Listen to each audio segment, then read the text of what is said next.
All right, let's get after it. We hear a lot about policy in Washington, about winning, about putting America first. But what happens when those policies hit Main Street? Tariffs were meant to protect American jobs. But what if they do the opposite? Walmart is making cutbacks and the effects are hitting key states hard. We'll connect the dots from policy decisions to the store closing sign in your town. Let's break it down, state by state. Let's start in Ohio, the heart of the Rust Belt. Tariffs hit steel and aluminum, raising costs for manufacturers. Companies cut jobs and delayed growth. Laid-off workers shopped at Walmart, now facing tariff pressures. Walmart raised prices or absorbed costs. Fewer jobs, less money, struggling Walmart. Walmart cuts back or closes, hurting towns. The promise to protect industry backfired. Walmart closure symbolizes devastating consequences. The policy eroded the economic engine. In Ohio, Main Street paid the price. Now to Texas, a logistics powerhouse. The Port of Houston is a gateway for global goods, crucial for Walmart's supply chain. Tariffs turned this gateway into a choke point. Every container from Asia meant new costs and delays. Walmart's high-volume, low-margin model depends on efficiency, but tariffs threw sand in the gears. Shipments slowed, paperwork piled up, and costs soared, not just from taxes, but from friction in the system. Walmart scrambled, rerouting shipments, finding new suppliers, stockpiling goods, all expensive, all disruptive. The ripple effect hit trucking, warehouses, and port workers across Texas.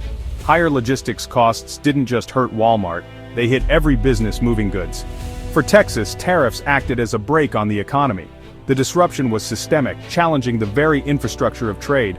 The Lone Star State felt the shock. California's ports bring in goods from around the world.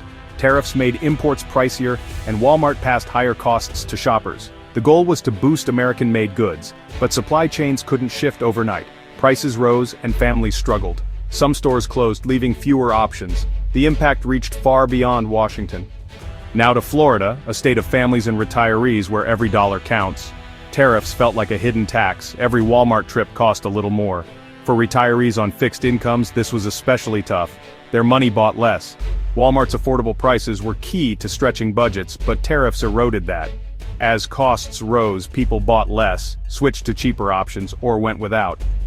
Walmart's Florida operations felt the squeeze. Stores became less profitable. The company cut staff hours, froze hiring, and eventually closed some stores. Each closure meant lost jobs and fewer resources in communities that needed them. For Florida's families and retirees, tariffs weren't abstract, they raised living costs and took away jobs.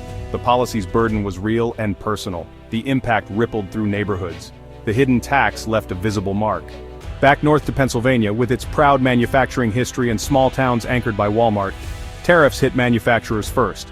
Costs up, competitiveness down, jobs at risk. Then came the second blow: higher prices on Walmart shelves. Factory workers facing layoffs now paid more for essentials. The policy meant to help made paychecks smaller and bills bigger. Walmart, often the largest employer, became a bellwether for community health. As pressures mounted, Walmart faced impossible choices: raise prices or absorb losses. Store closures in small towns meant losing the main employer and affordable goods.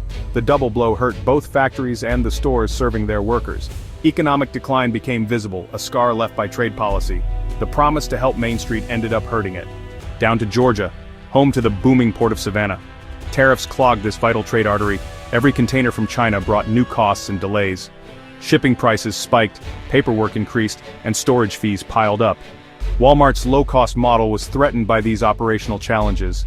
The company diverted resources just to manage the new trade landscape. Walmart sought alternative suppliers and pressured existing ones, squeezing smaller businesses.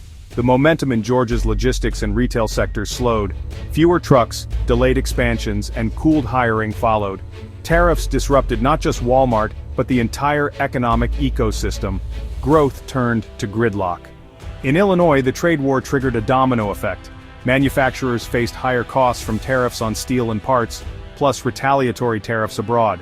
Agriculture suffered as China slapped tariffs on American soybeans. Prices plummeted. Two key sectors in crisis meant less income for workers and farmers. Walmart's customer base shrank, and sales suffered. Meanwhile, Walmart faced its own tariff costs on imported goods. The triple threat: rising costs, falling revenue, and financially strained customers.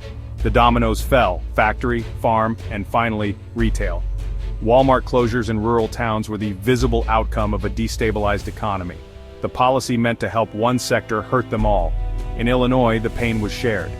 Up to Michigan, heart of the auto industry, tariffs on steel, aluminum, and auto parts raised costs for automakers and suppliers.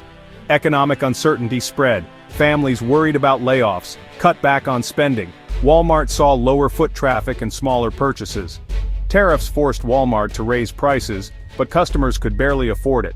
The squeeze was felt most in rural towns, where Walmart is often the only major retailer. As pressure mounted, Walmart closed stores in vulnerable areas. Each closure meant lost jobs and fewer affordable options. Trade policy rattled Michigan's core industry and retail landscape. The result? A retreat from communities most at risk. The cost was local and lasting. Down to North Carolina, a state with a diverse economy and vital supply chains. Tariffs created bottlenecks and raised costs for thousands of imported products. Walmart pushed suppliers to absorb tariff costs, squeezing local businesses. Small manufacturers faced impossible choices: eat the cost or lose Walmart as a customer. Many raised prices, cut jobs, or went out of business. The manufacturing base was hollowed out, the opposite of what tariffs intended. Consumers faced higher prices and fewer choices at Walmart. Supply chain turmoil strained Walmart's operations. Store closures were the final link in a chain of economic pain. The tariffs' impact started at the port and ended with a closed storefront. Finally, Arizona, fast-growing but fragile. Tariffs raised the cost of living, hitting new families and retirees hard. Rising prices at Walmart eroded the financial advantages of moving to the Sun Belt. Consumer confidence dropped, people spent less, worried about the future. Businesses delayed projects, slowing job growth. Walmart, a key employer, felt the pressure. Underperforming stores became liabilities. Closures in new suburbs were harsh blows, taking away jobs and affordable shopping. The tariffs injected economic anxiety into Arizona's growth story. The promise of prosperity started to fade. The impact was immediate and personal. So what have we learned? From Ohio to California, the story is consistent. Tariffs, meant as a show of strength, cracked local economies nationwide. They became a tax on consumers and a burden on businesses, pain felt on Main Street, not in Washington. The ripple effects stretched far beyond store shelves. Walmart's struggles are just one symptom of deeper economic strains. The true cost: lost jobs, struggling families, weakened communities. There are no simple solutions. Choices have consequences. Was it worth it? The evidence from these 10 states is troubling. The empty storefronts and strained budgets are the true legacy of this trade war.